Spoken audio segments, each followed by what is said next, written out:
오늘도 클릭해주셔서 감사합니다. 구독과 좋아요 부탁드립니다. Realism. 러시아의 우크라이나 침공이 3주째에 접어들면서 민간인 피해가 확산되는 가운데 젤렌스키 우크라이나 대통령이 종전을 위한 서방의 보다 적극적인 도움을 요청하였습니다. 젤렌스키 대통령은 미국 의회에서 영상 연설을 통해 우크라이나의 지지를 강력히 호소했고 미 상하원 의원들은 기립박수를 보내며 화답하였는데요. 연설에선 민주주의와 독립 그리고 자유를 언급하면서 시작하였습니다. 저는 미국의 기초를 닦은 저명한 대통령들의 얼굴들, 민주주의, 독립, 자유를 기억합니다. 부지런히 일하고 정직하게 사는 사람, 법을 존중하는 사람, 우크라이나의 우리 국민도 그들과 마찬가지의 사람들입니다. 그러면서 젤렌스키 대통령은 러시아 공군의 폭격을 막기 위해 우크라이나 상공에 비행금지 구역을 설정해달라는 기존의 요구를 재차 강조했습니다. 사람들을 구하기 위해 우크라이나 상공의 비행금지 구역을 지정해 주십시오. 이것이 무리한 요구라면 미국이 가지고 있는 우크라이나를 도울 수 있는 항공기, 유럽을 도울 수 있는 항공기를 보내주십시오. 특히 연설 중 미국의 동참을 호소하는 가운데 젤렌스키 대통령이 일본이 일으킨 태평양 전쟁을 언급하여 현재 일본이 큰 충격에 빠졌는데요. 일본이 침략국이라는 사실을 전 세계에 강조한 셈이 됐기 때문입니다. 여러분 진주만을 기억하십시오. 1941년 12월 7일 아침 미국을 공격하는 전투기로 미국의 하늘이 검게 빛났을 때를 생각해보세요. 또한 9월 11일을 기억하세요. 몇몇의 사람이 미국의 도시를 전쟁터로 만들려고 했던 2001년의 끔찍한 날을. 아무도 예상치 못하게 무고한 사람들이 공중에서 공격을 받았을 때 미국은 도저히 막을 수가 없었습니다. 이 연설을 본 일본 네티즌들은 발끈하며 정식으로 항의해야 한다는 글을 남기는 등 민감한 반응을 보였습니다. 네티즌들의 반응은 다음과 같은데요. 아이고, 이거 안 좋은데.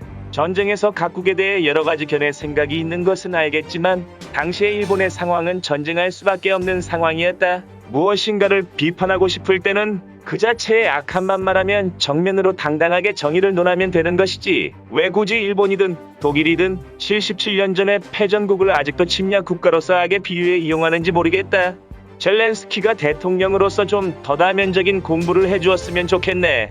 테러와 진주만 공격을 함께하면 일본 국민의 분노를 사게 되는 것은 당연하지. 100번 양보해서 진주만 기습 공격을 테러라도 쳐도 그건 이미 반세기 이상 전의 일로 지금 화제로 삼을 필요가 없잖아. 일본인으로서 이번 침략과 진주만 공격과 테러를 똑같이 당하는 것에 위화감을 느낀다. 일본을 러시아와 똑같이 취급하는 것은 아무래도 납득할 수 없다. 일본 국회에서 발언하고 싶어 하는 것 같지만 이 발언을 들은 후에는 무슨 말을 들어도 영 시원찮은 것 같네. 나는 이것으로 응원할 마음이 없어졌어. 따지고 보면 러시아도 주변국을 이유 나토의 포위당의 안보 압박을 서방으로부터 받은 게 사실이잖아. 그리고 또 인구 기준으로도 따지면 50억 명의 인류 중 러시아, 중국, 인도 등 제재에 가담하지 않은 나라를 모으면 20억 명 이상 되는데 우크라이나라고 해서 모든 게 다 옳다고 할 순 없지. 우리 일본인은 일본을 제일로 생각하고 행동하면 좋겠어? 다시 한번 느끼지만 일본인들은 참 댓글을 길게 쓰는데 혀가 길면 뭐다? 찔리는 거다. 젤렌스키 대통령은 미국과 유럽 의회를 넘어 아시아 국가에도 화상 연설을 타진하고 있는데요. 도쿄에 있는 우크라이나 대사관이 일본 국회에서 젤렌스키 대통령의 화상 연설을 할 수 있도록 일본 정부에 요청한 것으로 전해집니다. 이에 일본판 일베 넷우익 5 채널에서는 일본 의회 연설을 거부하는 사태까지 벌어졌는데요. 네티즌들은 이 녀석은 무슨 말을 꺼낼지 모르니까 역시 안 돼.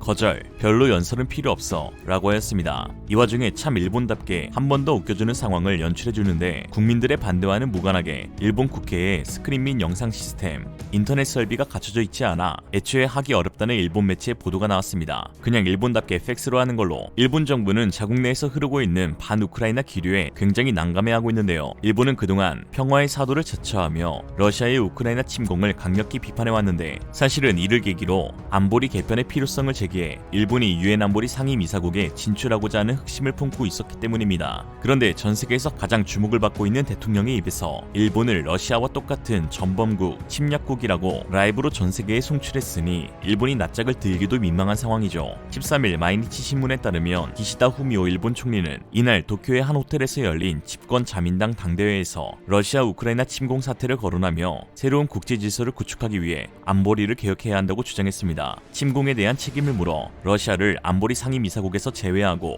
대신 그 자리에 일본이 들어가겠다는 게 주장의 핵심 골자입니다. 사실 일본의 안보리 상임이사국 야욕을 차치하고서라도 현재 세계 세계에서는 안보리 개혁 구상에 대해서 논의가 많이 되고 있는 상황이긴 합니다. 평화를 추구하는 유엔, 그것도 상임이사국에 중국과 러시아라니 말도 안 된다는 것이죠. 바락 오바마 대통령 특별보좌관이자 외교관인 프레데릭 코프는 히틀러 인 더 유엔 시큐리티 카운슬이란 기고문에서 현재 의회는 1945년 세계 권력의 관점을 반영한 상임이사국으로 전륜 발의가 되고 있으며 영구적인 5개 만장일치의 요구로 인해 파행을 겪고 있는데 인권 탄압국인 러시아와 중국의 상임이사국 자격에 대해 진지하게 문제를 제기할 수밖에 없는 상황이라고 하였습니다. 또한 미 싱크탱크인 국제정치연구학회는 바이든은 현재 우크라이나의 문제를 통해 민주주의 국가들의 동맹 강화와 더불어 제2의 냉전으로 끌고 가려 할 생각이라며 트럼프 전 미국 대통령이 중국을 제노사이드, 인권 탄압국으로 지정하고 바이든은 러시아를 전범국으로 지정한 것은 유엔 안보리 상임이사국 두 국가를 추출하는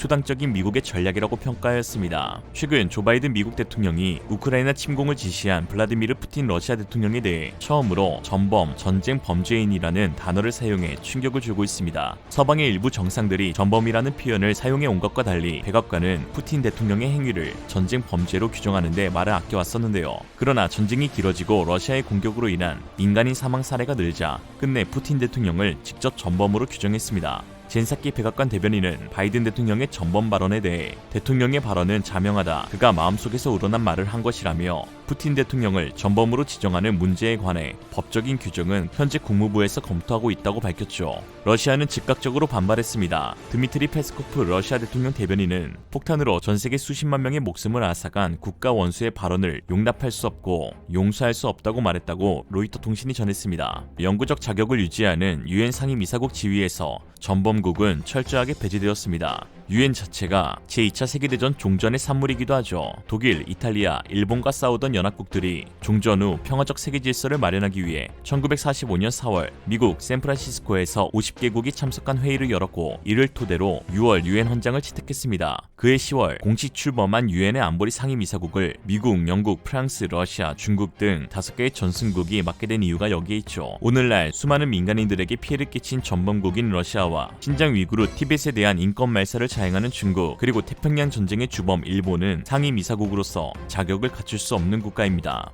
더욱이 일본은 지금도 영토 분쟁과 역사 왜곡 등으로 끊임없이 주변국과 마찰을 빚으며 군사 대국화에 박차를 가하고 있고 특히 한국, 중국에서 군대 위안부를 강제로 동원하고 범죄를 저지른 역사적 증거들이 명백함에도 이를 부인하고 있죠. 국제사회에서의 반발에도 불구하고 총리가 A급 전범들이 합사된 야스쿠니 신사를 참배하고 부끄러운 과거사를 오히려 미화하는데 여념이 없는 나라가 국제 분쟁과 갈등을 조정할 수는 없는 일입니다. 일본과 달리 전쟁 범죄를 진정으로 사과한 독일도 안보리 상임이사국은 되지 못하는 판국에 일본이라니 속아웃을 일이죠. 한편 현재 미국이 러시아와 중국을 가장 큰 적국으로 인식하고 있는 상황 가운데 한국의 전략적 가치가 매우 높아지고 있습니다. 최근 러시아가 중국의 군사 장비와 경제 지원을 요청했다고 워싱턴 포스트가 보도했고 이에 설리번 보좌관은 우리는 러시아 편에 선 자들에게 반드시 상응하는 결과를 가져다 줄 것이라고 경고했습니다. 미국은 지난 2020년 화웨이에 취한 해외 직접 제품 규칙 수출 통제를 러시아에도 적용해 동맹 정책을 강화하고 있습니다.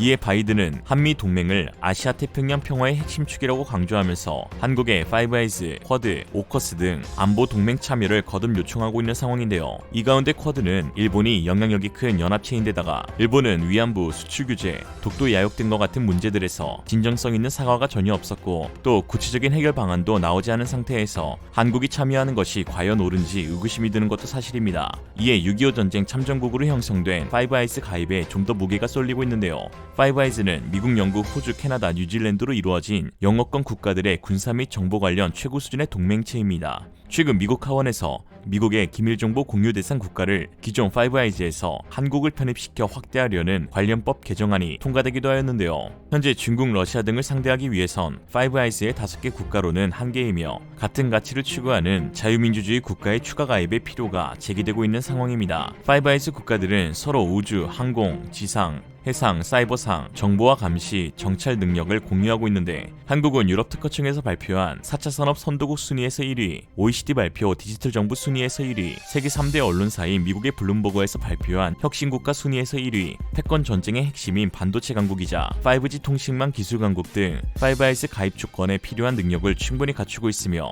러시아와 중국과 국경이 인접한 지정학적 가치는 기존 파이브아이즈 국가들에게 더할 나위 없는 좋은 메리트입니다. 무엇보다 정보 동맹체인 국가인 파이브아이즈에서 가장 중요한 5G 통신망에 대해 중국 대신 한국을 대안으로 여겨 미국 의회에서는 한국의 삼성통신망 확대를 승인하였는데, 그 결과 파이브아이즈 국가들의 네트워크 전반의 기술 담당 국가가 한국이기에 이런 한국을 파이브아이즈에 가입시키지 않으면 그게 더 문제이자 더 이상한 상황인 것입니다. 일본은 우리와 동맹이 아니니 파이브아이즈가 딱 좋아. 오늘 영상을 젤렌스키의 발언으로 마치겠습니다. 민주주의 국가인 한국은 이웃에 독재 국가가 있어도 어떤 성공을 거둘 수 있는지 보여줬다. 한국은 그런 지정학적 위치에서도 강하고 자유로운 나라가 될 수 있음을 보여주었다. 우크라이나에 더할 나위 없는 롤모델이다. 그리고 세계는 진주만을 기억해라. 이상으로 리얼리즘이었습니다. 여러분의 생각은 어떠신가요? 현명하고 지혜로운 여러분의 의견을 지금 댓글에 남겨주세요. 감사합니다.